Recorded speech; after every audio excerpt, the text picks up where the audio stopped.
कुछ खबरें खेल के मैदान से। कौमी लेफ्ट बैक मोहम्मद फजल ने Arabian super league club IMT रेगुलरेट से मुआहदा कर लिया। मोहम्मद फजल का स्वीडिश थर्ड डिवीजन क्लब नॉर्डग यूनाइटेड से IMT ट्रांसफर मुकम्मल हो गया। मोहम्मद फजल ने सऊदी अरब के खिलाफ फीफा क्वालिफायर में पाकिस्तान से डेब्यू किया था। डेनिश फुटबॉलर माजी में डेनमार्क अंडर-19 टीम की नुमाइंदगी भी कर चुके हैं।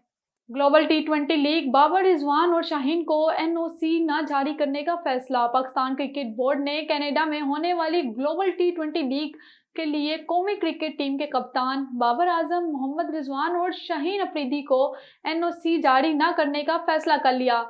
PCB की जानिब से जारी एलामिया में कहा गया है कि ग्लोबल T20 के लिए PCB को बाबर आजम, मोहम्मद रिजवान और शाहीन अफरीदी की जानिब से NOC की दरख्वास्तें मसूल हुई थी। एलामिया में कहा गया है कि बोर्ड ने पाकिस्तान क्रिकेट टीम की गैर मामूली मसरूफियात, खिलाड़ियों और सिलेक्शन कमेटी से मुशावरत के बाद इन तीनों क्रिकेटर्स को NOC जारी न करने का फैसला किया है। और आपको बताएं, कौमी वुमेन्स क्रिकेट टीम की कप्तान निदा डार ने अपने 150 T20 इंटरनेशनल मैचेस मुकम्मल कर लिए। श्रीलंका के शहर दम्बुला में भारत के खिलाफ खेला जाने वाला वुमेन्स T20 एशिया कप का मैच निदा डार के करियर का 150वां T20 इंटरनेशनल मैच है।